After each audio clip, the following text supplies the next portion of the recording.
I may never forgive daylight savings time for stealing a full hour from International Women's Day. So we're going to try and make up the deficit, at least 10 minutes worth, here at the Toronto Sketch Comedy Festival. This is 10 Minutes With. Let's do it. Here we go.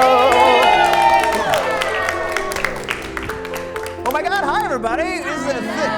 It's the third annual 10 Minutes With the Toronto Sketch Comedy Festival. Now here's what happened. Full disclosure, I put the word out, as I often do every year, to sketch troupes from around the country, because Sketchfest has people from all over North America. And guess what happened? Like the future, the enthusiasm was entirely female. Yeah, buddy! This is literally what happened. Only women responded, which is amazing. I feel like I should kick my ass out of here and just let you go. But let's meet you first. Coming all the way in from Alberta, Allison, Ellie, and Kaylee. They are Girl Brain. They're here, everybody. Check them out. Representing the troupe Little Rascals, we got Susanna Kiernan. From the WOW, we have 0.00% from that troupe. We have Julia, Hannah, Michaela, and Cassie from the WOW right there. WOW Comedy. From the Tita Collective, we brought one full Tita. Ali is here, ladies and gentlemen. There she is from Tita Collective. And representing the troupe or the show or the idea of Diane with a period, we got Laura, who plays Diane. Big get, big get. Yeah, that's the whole troupe, actually, isn't it? That's the whole damn troupe, friend. We are connected. So welcome, everybody. How's it going? Good to see you. This is fun. I just want to gab about sketch for a while, frankly. You're all a bunch of funny people. I've been involved in the festival pretty much since the start, 15 years. And I will say this, there's never been this much female dominance in the lineup, ever, which is pretty amazing. So what's different? Why are so many more women jumping in? I think it's awesome. Why is it happening? Are you just more into comedy, or has something changed? What's happened? What's better? Nothing's changed. It's always been this way. You just There you go. That was the right answer. That's what we call a leading question. I was leading to that, exactly. I love asking this question of a bunch of comics. Is there a standout moment in your life when you're like, that is so damn funny, I want to do that? I always like asking, like, is there a memory that pops out in your head when either your dad or your mom laughed and you're like, oh, I like this feeling of comedy? I remember my first pun. My first pun. Okay. I was 12 years old. My dad said, oh, you're gonna have to clean this thing. And I said, no, I won't. Who can stop me? And he said, well, I'll stop you. You in what army? And I said, me in this army. Solid. And I went, and there was a groan, and man, did I love that groan. Okay, let me pose that. Do you groan or a laugh? Is it the same? Do they have the same value on stage? Groan, laugh, disapproval, do they have the same value or a different value? Reactions, yeah? Just a reaction. Reaction is good. Yeah. So if a joke really tanks, are you good with it? You're like, yeah, I got something. Yes? I knew that. I think if you got like a good groan and then it's followed up by like a good laugh, then that's a good groan. If That you get feels a good too? groan and then it's followed up by silence, you've done something wrong. So a follow-up question, is there ever been a sketch that you've pitched to your troupe or your fellow troupe members that you're so committed to it and you're like, check this out, Yes. premise, and then the troupe was like, nope, not funny at all. Yeah, I want to hear it, Todd, we want to hear it, yeah. I had a 7-minute sketch about, I had a 7-minute sketch all about goats, and the whole premise was that there were too many goats. And then the Tita Collective was like, what's that got to do with Filipino women? And I'm like, but I'm a Filipino woman, therefore intrinsically. Anyway, so it was all about goat puns, and let's just say that there's like a Bohemian Rhapsody like portion that goes like, I'm just a goat boy, nobody loves me. Anyway, I don't understand why they didn't work. Yeah, please, Laura, go ahead. Yeah, so I'm actually very jealous of all of you because you have people to try things out with, and then people tell you they don't like it or it sucks, but trying out solo stuff, you have to do it in front of an audience, and if it tanks, yeah. We're all there for the tank. Yeah. Well, some people aren't. Right, exactly. So we used to do a thing years ago, us old troops, we used to actually do a sketch exchange, meaning like stuff that didn't work for our troop or did and we want to give it away. We'd actually literally give it to other troops and they would do it, and sometimes it made more sense for them. So I'm putting this out there. You want to take your goat idea and lob it out to maybe one of these other troops? I want it.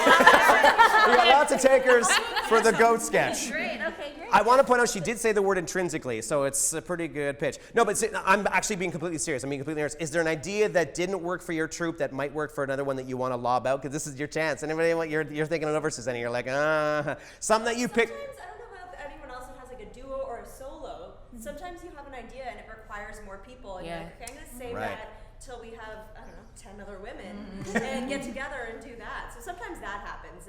But then what we do is wigs and beards. Come back as different characters. Great question. Going back to Kids in the Hall, and all the Kids in the Hall have done various shows here over the 15 years. They're often in drag. So do you enjoy putting the wigs and beards on, like playing men? Is it fun or is it weird? I've done, when I got my agent, one of the first things she asked me, she's like, I saw you at a show, you didn't play any woman. And it was true, I didn't notice that. I played Jesus, I played Vlad, I played a pubescent boy, and or whatever the word, I don't know. Look, it's I don't know the time. It's 4 p.m. It's 4 p.m. somewhere. No, but I've played so many men in my, I played Johnny McDonald, I played him too. I will say I've seen Vampire Vlad and I have a crush. I do. Crush on Vampire Vlad? Oh, yeah. Very nice. Oh, yeah. Now, you've been watching a bunch of shows, I assume, because some of you have come in from different provinces and you try and soak up as much as you can. Let's talk about moments that stood out. Have you ever see a sketch and like, oh, damn it, I wish I had written that one? Can you think of a sketch you wish you had written? Yeah! Yes! Hackett and Langdon, they have a sketch where Jonathan's like he's a singer and he's really into the KGB. And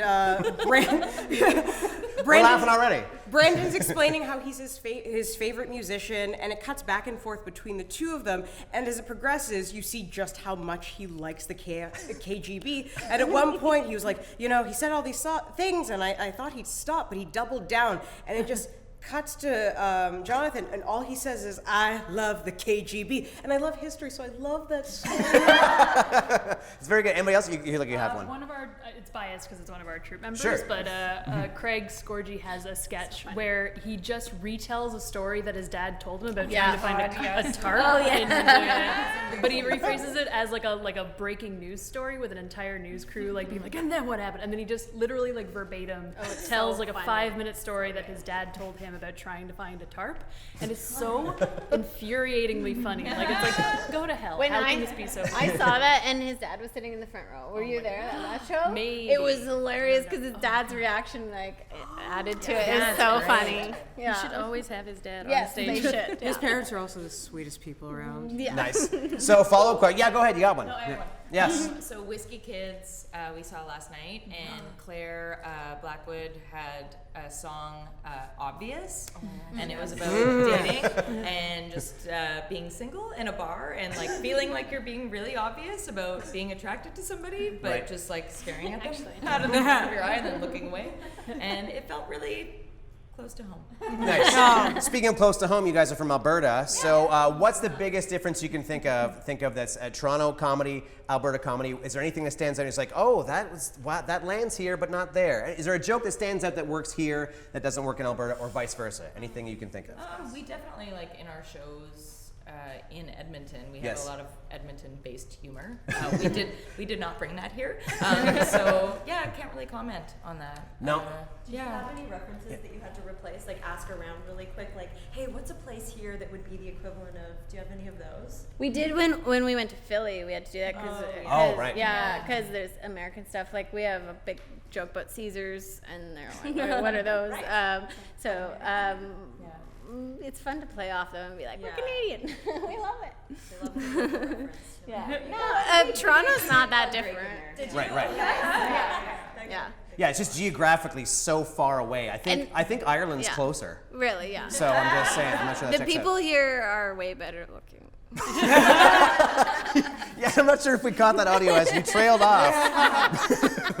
that's an old stand-up trick. It's like, just got back from Philly, and boy, there are a lot of beautiful women in Toronto.